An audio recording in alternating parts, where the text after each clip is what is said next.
It is a grey morning in Greater Manchester in the mid-1960s. Buses hiss as they pull away from stops.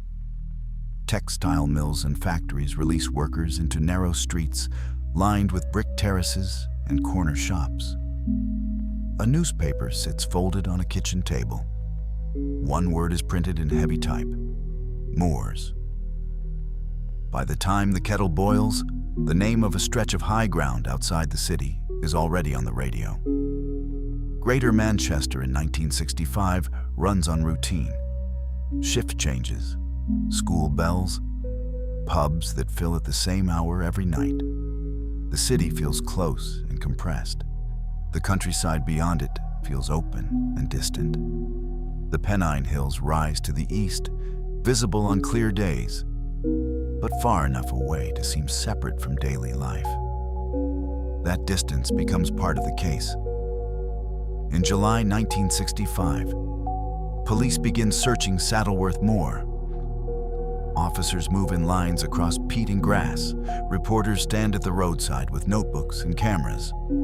Families sit in living rooms listening for updates. They are not searching for a suspect. They are searching for children. The investigation centers on two names that quickly move through the region: Ian Brady, Myra Hindley.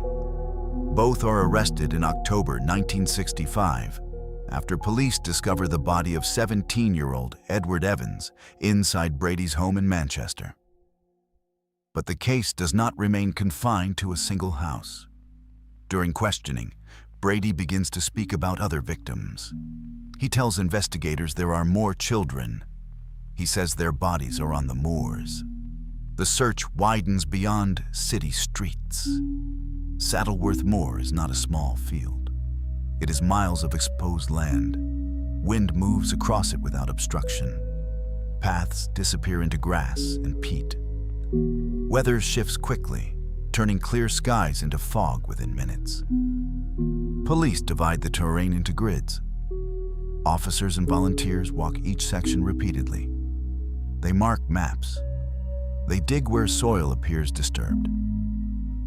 In July 1965, the body of 16-year-old Pauline Reed is located on the moor. In October, the body of 12-year-old John Kilbride is found.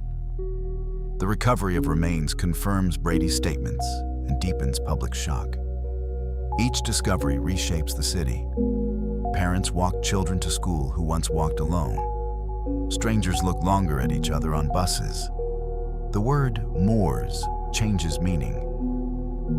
In May 1966, Ian Brady and Myra Hindley are tried at Chester Assizes.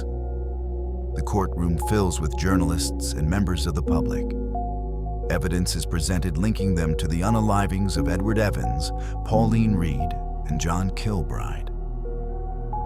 Testimony outlines how victims were lured and transported. The jury returns guilty verdicts. Both defendants are sentenced to life imprisonment. The court issues its judgment. The public expects finality, but one name does not leave the file. Keith Bennett, 12 years old when he disappeared in June 1964. His body has not been found. The absence shifts the focus back to Saddleworth Moor. Police return to the hills with maps based on Brady's statements. They search areas identified in interviews. Soldiers assist in systematic sweeps of the terrain. The land resists precision. Peat shifts. Weather erodes markers. Grid lines on paper do not always translate clearly to ground that rises and dips without pattern. In 1986 and 1987, after years of silence, Myra Hindley begins cooperating with police. She claims she wants to help locate Keith Bennett's remains. She provides descriptions of a burial site. Searches resume on a large scale. Television cameras document officers probing the soil. Flags mark sections already examined. Weeks pass. Nothing is found. The moor absorbs effort without yielding confirmation. The case enters a different phase. It becomes less about proving guilt and more about recovery. Families age. Detectives retire. The landscape remains. Brady, transferred to a secure psychiatric hospital in the 1980s, writes letters to journalists and officials. He makes claims about burial locations. He suggests he holds knowledge. Each statement is assessed. Some trigger renewed searches. Most lead back to the same terrain. The search is repeated across decades. The result does not change. In 2002, Myra Hindley dies in prison. Ian Brady remains incarcerated, later transferred between institutions before his death in 2017. Neither provides verified information, leading to Keith Bennett's body. The official record documents the convictions secured in 1966. It documents the recovery of Pauline Reed and John Kilbride. It documents the sentencing orders and subsequent appeals. It also documents repeated searches conducted in 1965, the late 1970s, the 1980s, and beyond. One line in the file remains incomplete.